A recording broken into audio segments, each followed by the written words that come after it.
जी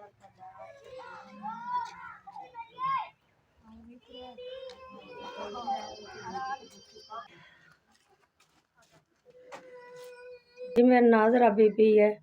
तो मैं जरा गोडे तो बड़ी मुथाज है। एक मेरी बच्ची है तो उन्हें पढ़ानी है पे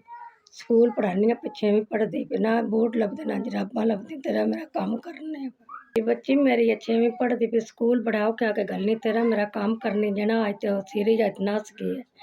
कोई पता नहीं मैं नहीं होता ते बड़ा मजबूर हो क्या काम करने ते अपना गोडा खराब है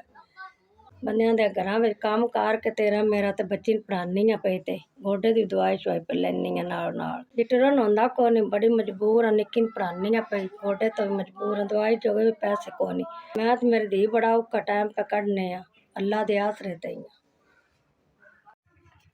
दो त्रै चार पांच भला होवे तुहाडा अल्लाह तुहानू सुख देवे अल्लाह चोखा देवे अल्लाह तंदरुस्ती देवे जेह्ड़ा मैं सी मुताज आ गोडे ते निक्की बच्ची भी पढ़ानी है अल्लाह सुना दे वर्दी जोगे भी कोई अल्लाह दिता है तो कबूल करे भला होवे अल्लाह सुख देवे अल्लाह बाड़ा देवे अल्लाह तंदरुस्ती देवे 5000 रुपया घल्लिया है अपनी दवाई भी ले लई सा निक्की दी कोई वर्दी च बूट भी ले लई सा अल्लाह कबूल करे अल्लाह चोखा देवे अल्लाह तंदरुस्ती देवे अपने 5000 रुपया घल्लिया निक्की दी दवाई वर्दी ले लई सा अल्लाह सोना तुहानू चोखा देवे अल्लाह मंजूर करे 5000 रुपया घल्लिया है कबूल अल्लाह करे।